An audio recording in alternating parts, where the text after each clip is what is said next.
DMTV Info, votre chaîne d'information en temps réel. La politique, la santé, le sport, les faits de société, la musique, les rumeurs et bien plus encore. Vous découvrirez cela dans notre chaîne DMTV Info.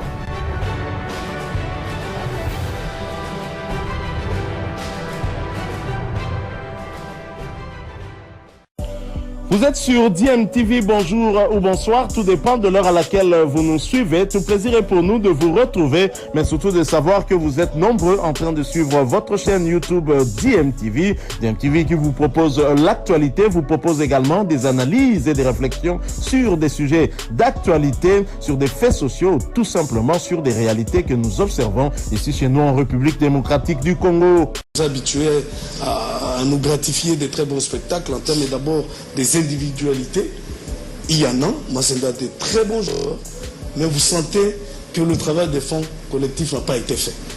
Et quand vous regardez le match, pas plus tel que celui d'hier contre la formation de Real Bamako, c'est un Mazembe qui domine dans les 15 premières minutes, mais qui commence par céder, qui crée et ouvre des espaces à l'adversaire, qui en profite. Pour preuve, les 2 buts sont marqués par un seul joueur. Donc, c'est autant vous dire qu'au-delà de tout, il y a d'abord l'absence du championnat. Ça, c'est un grand handicap, on peut tout dire, c'est un grand handicap. Et même nous, presque, si on a condamné nos équipes, nous devons mettre un peu de gants. Parce que, en tout cas, je ne vois pas les miracles de fait déjà de se qualifier, qu'on soit à 4 dans cette phase des groupes, c'était déjà un exploit.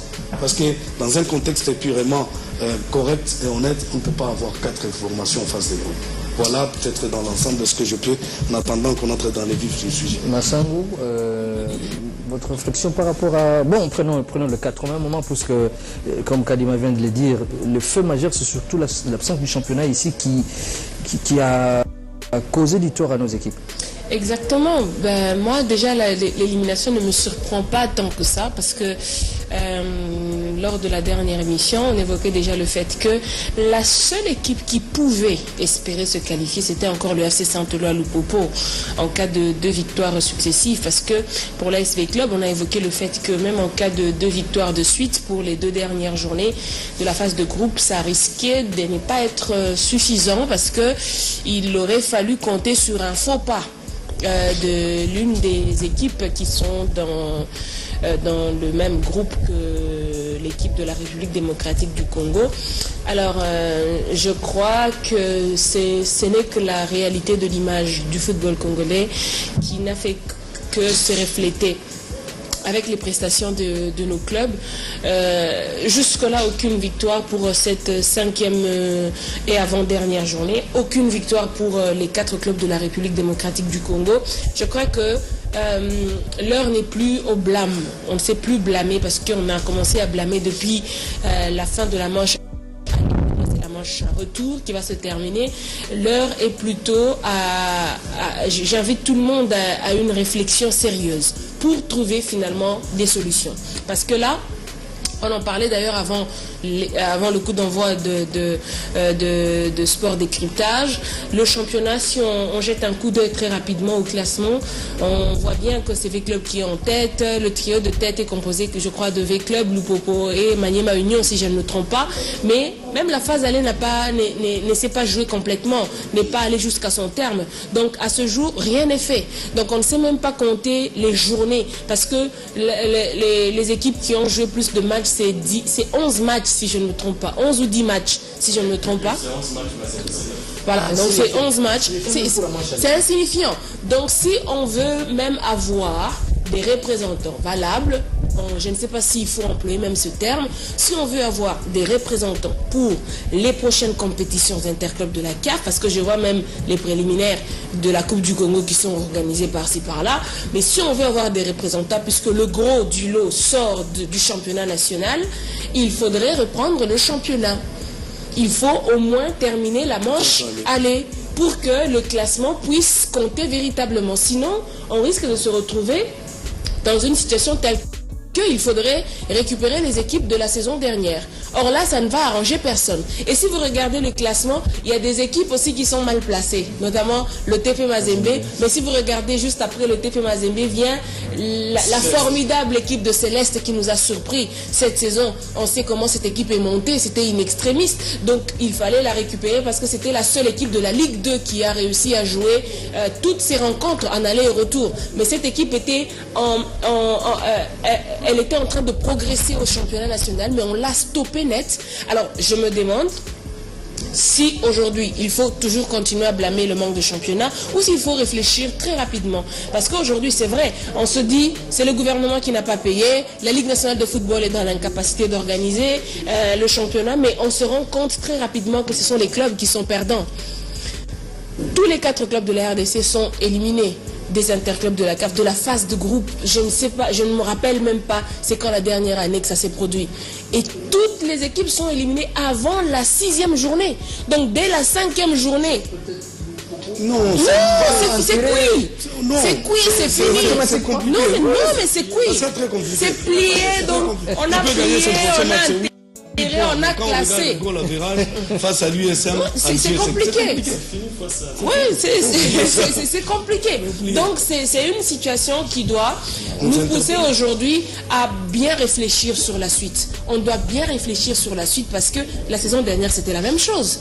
Il a fallu que le gouvernement puisse décaisser un montant là très rapidement pour terminer la phase allée du championnat et sortir les représentants de la RDC. Cette année encore la même chose. Pourquoi l'histoire doit se répéter? Alain, 4 éliminés, 4... c'est du gâchis comme ça. On a 4 délégués, on devrait peut-être faire des efforts pour... Pourquoi pas amener les 4 en quart de finale et élever, mais nous rabaissons comme ça. Mais on l'a dit, on le répète, l'explication, moi, je m'aimerais être technique. Techniquement, un championnat a pour avantage de donner les temps de jeu individuel que sur le plan collectif. Mais quand il n'y a pas de championnat, vous vous rendez compte? On n'a qu'à voir nos adversaires pour bien comprendre ça. Kadima l'a dit, j'ai suivi les matchs de Mazembe depuis Bamako, mais c'était méconnaissable. J'ai suivi les matchs de V-Club. S'il faut comparer l'équipe de V-Club en 2014, cette équipe de la capitale qui est arrivée jusqu'en finale, vous allez trouver qu'il y avait de la compétitivité, il y avait du réalisme, et individuellement, vous sentez que chaque joueur progressait, et chaque jour qui passait. Maintenant qu'il n'y a pas de championnat, mais c'est tout à fait logique et normal. Moi, je l'ai dit, il faudrait que nous puissions être un peu orgueilleux quelque part en tant que peuple, en tant que gouvernement, en tant qu'opérateur sportif. Il va de l'honneur du pays parce que regardez, quitter la compétition en perdant 4 formations à la fois, c'est une cote de moins pour notre football. C'est une cote de moins. Exactement. Il faudrait que les animateurs, les acteurs, les décideurs, que nous puissions puiser dans notre orgueil pour qu'on sorte avec des résolutions concrètes, des solutions, pour que ça ne se répète plus. Comment on peut jouer un championnat sans sponsor? S'il y en a, c'est un seul. Mais quand vous suivez les championnats en Afrique du Sud, en face, il y a une multiplicité des sponsors. Pourquoi au Congo, il n'y en a pas? En face, vous avez des infrastructures garanties. Pourquoi au Congo, il n'y a pas? Vous voyez encore plus loin les statuts des joueurs. C'est encore un amateur, ça continue encore à se discuter. Est-ce qu'on va payer? On ne connaît pas l'histoire de V-Club. Mais la veille du voyage, là, les joueurs étaient prêts à boycotter le voyage pour souci d'argent. Voilà. Il faut gagner, voilà, donc ça dit, nous sommes là, les décideurs sont là, les opérateurs sont là, les encadreurs sont là, et pour trouver des solutions aux problèmes. Je crois que ça va de notre unité, ça va de notre image. Il faudrait que chacun, dans sa limite du possible, puisse apporter la solution. Et moi, je ne cesserai jamais d'être un peu plus exigeant et regardant vis-à-vis du gouvernement, des décideurs politiques, parce que eux-mêmes nous disent, vous ne vous occupez pas de la politique s'occupe de vous. Tellement que c'est hyper politisé aujourd'hui, on est tous pris en otage. Donc il faudrait qu'on sorte du gouffre. Et nous devons avoir ce courage-là. Mais qu'on s'organise. On doit sortir du gouffre. Justement, ça passe par l'organisation, oui, ça passe par la volonté, ça passe aussi par certaines qualités que nous devons avoir. Un peu de sursaut d'orgueil, ça ne va pas. Ça ne va pas. Tous les secteurs et un moule dans notre domaine du sport, plus rien ne va. L'administration, sur terrain et tout. Qu'est-ce qu'on va devenir finalement? Qu'est-ce qu'on va devenir? Parce que ce qu'il faut peut-être pas, nos équipes vont jouer à l'extérieur. Mais il n'y a aucun stade. Les Congolais ont perdu l'essence du prestige et de l'honneur. ce n'est pas possible que dans un pays qui a accueilli les combats du siècle, ce n'est pas possible que dans un pays qui a vu quand même Santos, ou plutôt Roi Pelé avec Santos à Kinshasa, venir jouer, parce que ça ne se passe pas quand il a entamé cette tournée en Afrique, il n'est pas passé par n'importe quel pays. Roi Pelé est venu quand même jouer ici à 2 reprises. Alors, ne fût-ce qu'en se référant à l'histoire, les gens doivent se poser cette question. Nous avons une seule représentation nationale. Ce sont les députés nationaux.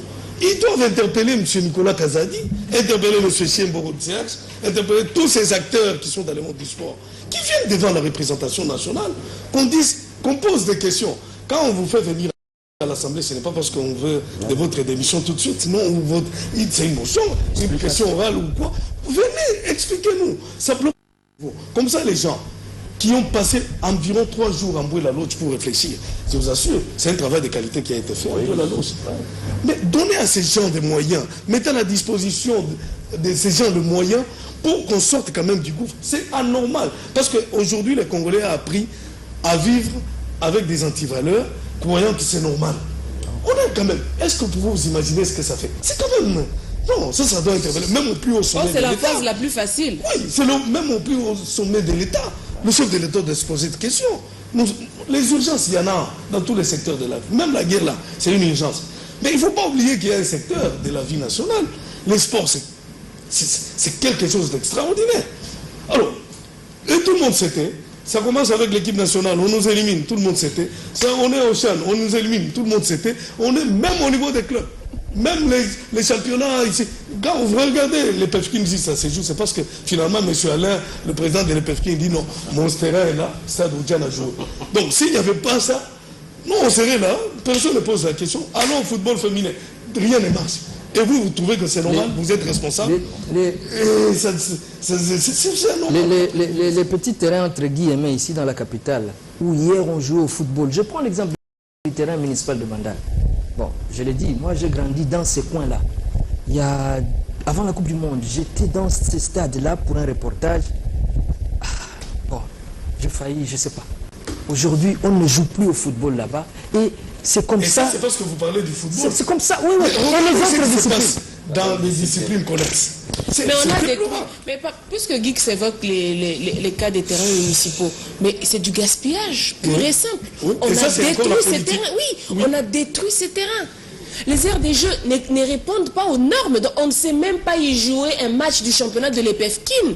Et pourtant, ces terrains-là pouvaient servir même pour les matchs des dames, pour les matchs des divisions inférieures, les ententes ou même le championnat de l'EPFKIN. Il y a des matchs qui pouvaient se jouer là-bas. Même les clubs ici, il y a des clubs qui pouvaient aller s'entraîner là-bas, louer ces terrains pour les entraînements. Mais aujourd'hui, ces terrains ne servent à rien du tout, du gaspillage pur et simple. Et on se retrouve là, les filles aujourd'hui par exemple, pour jouer un match, donc il faut chercher à louer un terrain quelque part. Généralement c'est à Lemba, au terrain GD de Lemba, donc c'est le seul terrain qui est là. Maintenant c'est GD Lemba. Et demain on va détruire. On va détruire ce terrain. Proximité pour permettre aux jeunes gens de pouvoir développer les talents qu'ils ont en eux naturellement. Alors, vous allez dans une séance d'entraînement des grands clubs comme Vita, comme DSMP, mais c'est dans la gratuité à ciel ouvert. Mais c'est un manque à gagner. Ça veut dire que quelque part nous manquons de l'intelligence commune. C'est bien beau de dire que je suis une éminence, oui, mais en tant que communauté, on ne peut être fort que quand nous mutualisons nos intelligences. Et c'est un défaut, plutôt un défi que nous devons nous relancer. Chaque fois, les discours de pauvreté, il n'y a pas l'argent.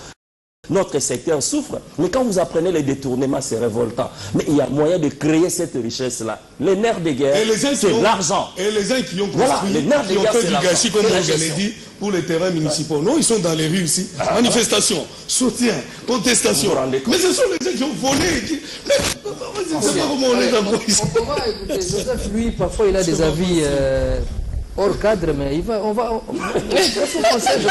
Parfois, lui, c'est pas hors cadre dans le mauvais sens. L'homme de hors-jeu. Parce que ici, on parle de l'absence du championnat. Ça, c'est déjà un fait.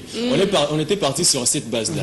Mais pour expliquer après 5 journées, au fait, je pense que les équipes devraient faire preuve d'une certaine résilience. Et montrer que oui, on n'avait pas de championnat, mais avec le temps, on a appris à jouer, on s'est déjà mis dans la compétition, on peut produire quelque chose de consistant. Parce que tenez par exemple le camp de l'AS Vita Club. Vita Club, ça joue la 13e journée, ça gagne face à la jeunesse sportive de Kabylie.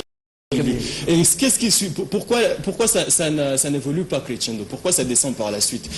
Est-ce que c'est parce qu'il n'y a pas de championnat que, par exemple, Marouf a marqué la veille un coup franc en 37 mètres et qu'à 15 mètres, il n'en marque plus? Non, c'est pas à cause du championnat. Je crois qu'à un niveau, au niveau technique, les équipes aussi sont passées à côté du rendez-vous. À parler par exemple du tout-puissant Mazembe, le deuxième but, c'est une bourde de la Tibou Adjabou. Est-ce que c'est à cause du championnat? La concentration, c'est comment? Alain Salou a dit une chose. Une seule équipe. Est-ce que non, j'ai dit, Alain Salou a dit une chose. C'est peut-être la dimension dont vous ne voulez pas tenir compte. Quand il y a une seule équipe qui est débarquée à cette étape de compétition, on peut encore comprendre. Mais quand tous les 4 clubs sont débarqués, il y a un problème. Il n'y a pas un problème de bourre d'individus. Mazembe a pourtant bien commencé. Je vais vous rappeler une chose. Mazembe a pourtant bien commencé avec une victoire. C'était la seule équipe de la RDC à gagner son premier match.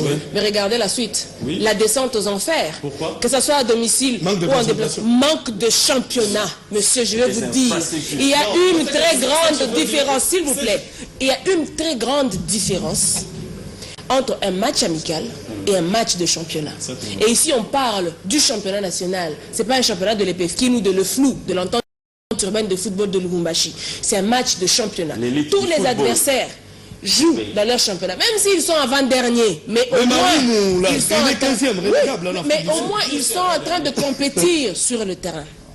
C'est vrai qu'on demande aux joueurs, on demande aux joueurs de se surpasser. C'est vrai qu'on leur demande d'être quand même au-dessus de la mêlée. Mais si dans un match, il réussit à être au-dessus de la mêlée, il marque. Dans l'autre match, il ne marque pas. C'est quoi? Manque de technique? Il n'a pas de technique? Non. C'est quoi? Manque de constance? C'est parce qu'il n'y a pas de championnat, cher monsieur. Une séance d'entraînement, c'est très différent. Ce que je veux dire ici est que le championnat n'est pas responsable à 100% de la méforme affichée par les équipes. C'est-à-dire, il y a une part de responsabilité de la séance du championnat, mais pas à 100%. Moi, je l'ai dit d'ailleurs à 100%, parce que ce surpassé-là dont tu parles, il y a des équipes qui se sont surpassées. Il y avait club qui a gagné, tu l'as dit ici. Il y avait club qui a gagné. Mais seulement, ils n'ont pas réussi à rester sur le même rythme. Pourquoi? Parce qu'il n'y a pas un rythme dans un championnat. Il n'y en a pas. Il faut suivre ton effectif. Il faut les avoir vus au préalable, même dans un match. S'il vous plaît, les propos des entraîneurs, par exemple. L'entraîneur du DCMP, par exemple, dans un match amical, après 2 journées, je crois, il vous dit que son effectif n'a pas de niveau. C'est ce qu'il dit. Vous avez par exemple, vous avez Raoul Choumou. Moi, je vais derrière le contrôle. En fonction de quoi cet effectif n'a pas de niveau, s'il n'y a pas de championnat. Laissez-moi finir. Vous avez Raoul Choumou, par exemple. Au début, il parle de championnat. Mais par la suite, à la 4e, 5e journée, il ne parle plus de championnat. Il parle de trafic, c'est-à-dire les distances parcourues et consorts. Mais là, il n'y a plus de championnat. Parce qu'on est censé apprendre, au fait. On est censé apprendre. Après 4 journées, vous n'arrivez pas à 5-6 journées et puis ne pas Écoutons peut-être un autre. Quand on évoque la raison du championnat, cela n'exclut pas les autres raisons. On peut avoir quelques autres raisons, mais la raison principale ici, c'est l'absence du championnat. Parce que je me demande pour 20 clubs, par exemple, nous avons tous vu comment cette équipe des Dauphins Noirs a évolué cette saison au championnat national. C'est une équipe qui arrivait à faire ce qu'on appelle le service minimum, ne fût-ce que ça. Remporter 2 matchs avec un score ne fût-ce que d'1-0 et 20 clubs. Et aujourd'hui, premier jusque-là, en attendant que le championnat puisse reprendre ou pas, on ne sait pas. Mais là, au niveau de la Ligue de champions de la CAF, on sent que à un certain moment, les joueurs ont perdu du rythme. Parce que regardez, avec les 5 matchs que 20 clubs a livrés dans cette phase des poules, il n'y a que 2 joueurs qui sont parvenus à marquer des buts, notamment Eric Kaboué contre Petro Luanda de l'Angola. Et ensuite, Silem Amabidi contre la JSK, le but d'ailleurs qui a permis avec club de remporter le seul match jusque-là dans cette phase des poules. Alors, oui, voilà, et Marouf d'ailleurs, merci de me le rappeler. Hein, mais vous sentez quand même que vous sentez que dans ces matchs, 20 clubs en réalité ne pas si mauvais que ça. L'équipe arrive quand même à bien négocier ce match, mais il y a des petites choses qui manquent. Et c'est là où je vous rejoins en disant que ces petites choses qui manquent, ce petit réglage-là, c'est peut-être certainement l'absence du championnat qui fait qu'on n'a pas eu le temps de voir les joueurs disputer de matchs importants et ça permet justement... Sur le même élan. Le même élan. Donc c'est un problème. C'est le cas aussi avec vous devez rentrer et avec automatiquement aussi. le voyage pour repartir, pour recevoir telle équipe. Vous ne recevez pas à domicile. Donc vous rentrez par Kinshasa, vous devez repartir sur Kinshasa. Le football moderne aujourd'hui, c'est vrai que tu peux aller gagner à l'extérieur, tout ça. Mais cher ami, évoluer quand même à domicile, c'est un avantage. C'est un aspect important. Ça, on peut tout dire. Oh non, mais écoutez, le football moderne, non.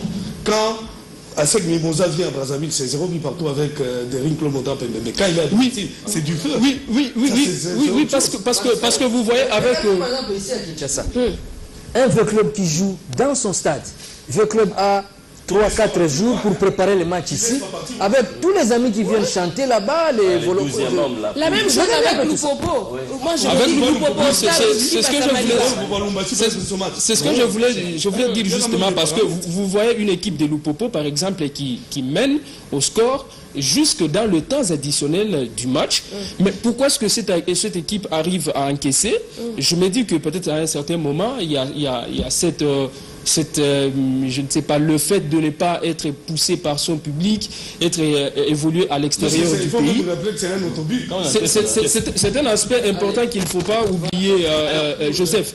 Même j'aimerais quand même atterrir avec le Daring Club Motema Pembe, qui, à mon avis, dispose d'une équipe qui nous a proposé de belles choses quand même. C'est vrai, on a parlé du niveau du joueur et tout ça, mais lorsque vous regardez le match que le Daring Club Motema Pembe a livré, que ce soit contre la formation des River ou encore les autres équipes, même Asec Mimosa, c'était de belles rencontres, mais malheureusement, on manque toujours ces petits quelque chose là pour arriver à gagner la compétition. Donc, je pense qu'on a des équipes qui peuvent, les années qui arrivent, qui peuvent revenir sur la scène continentale, mais c'est question qu'on arrive non seulement à reprendre le championnat national, mais aussi à améliorer d'autres conditions qui pourront permettre aux joueurs de bien livrer ces matchs. On a évoqué longuement le championnat ici, reprendra ou ne reprendra pas. On espère que, bon, ça reprendra. Oui, parce que il faut penser aux représentants. Je pense qu'il faut constater l'échec du gouvernement, en fait. Parce que jusque-là, le championnat ne se joue pas parce qu'il n'y a pas d'argent. Le gouvernement avait promis, mais rien n'est fait jusqu'à présent. Les 1 700 000 là, c'est passé par où? Il y a aussi des choses. Il y a aussi des choses qu'il faut quand même dénoncer. C'est pourquoi moi j'en appelle de tous les vœux. Mais j'avais dit ça. Les élections, je les attends de tous les vœux au niveau de la FECOFA. C'est pas possible. Écoutez, du moment que nos fédérations vont s'accrocher aux mamelles du gouvernement, on va déplorer ce genre de situation. C'est pas normal. La fédération française ne va pas pleurer chez Macron. Vous avez 1 700 000 $. Vous voulez vous les partager alors que vous avez un problème de 500 000 $. Nous, entre nous quand même. Mais puisque terminé, parce que quand la Ligue Foot a un peu d'argent, là c'est la FECOFA. Non, c'est un championnat organisé au nom de la fédération. C'est notre entité subdélégataire. Mais quand vous recevez l'argent de la CAF, vous ne le dites à personne. Donc Timon est là avec Belge et Citoyen Tala, tous les Bondembe, tous ces gens-là, en train de se distribuer l'argent, et vous venez vous dites non, il faut constater l'échec du gouvernement. Le gouvernement n'a pas que le football à gérer. Il y a le volleyball, il y a le handball, il y a le karaté, il y a toutes ces disciplines. Vous les mettez où? Et la presse a pris la mauvaise habitude de ne parler que du football, comme si c'est ça qui nous fait exister. Mais est-ce que tu sais que dans les sports individuels, il y a des médailles qui arrivent tous les jours? Vous savez comment les judokas sont allés en Algérie sous fond propre de la coordination sur c'est pas normal. Pourquoi ces gens-là ne vont pas pleurer tous ces gens? Non, à un moment, il faut que les journalistes arrêtent d'être avocats. Et les dirigeants des clubs de foot aussi, il faut à un moment qu'ils arrêtent. Oui, parce que pour sinon nous n'allons pas terminer. 10 secondes. Tu disposes de moyens. Tu es président, oui. L'État doit subventionner les championnats, mais il ne viendra pas donner de l'aspirine à un joueur dont la femme est malade. Ah oui, mais 10 secondes, c'est par rapport à la motivation, parce que nous avons aussi appris, en tout cas j'ai appris, qu'au niveau de l'ASV Club, par exemple, il y a un problème de motivation aussi, parce que des joueurs qui ont joué des matchs, à qui on a promis des primes, mais cela n'a jamais été réalisé. Oui, c'est vrai que c'est interne, mais je me dis que quelque part, pour ce qui est de la responsabilité aussi des dirigeants sportifs, je crois que c'est aussi important, ne fût-ce que d'avoir un discours pour pouvoir motiver les joueurs, pour que, voilà, qu'on arrive à avoir des résultats. résultats dont on avait besoin.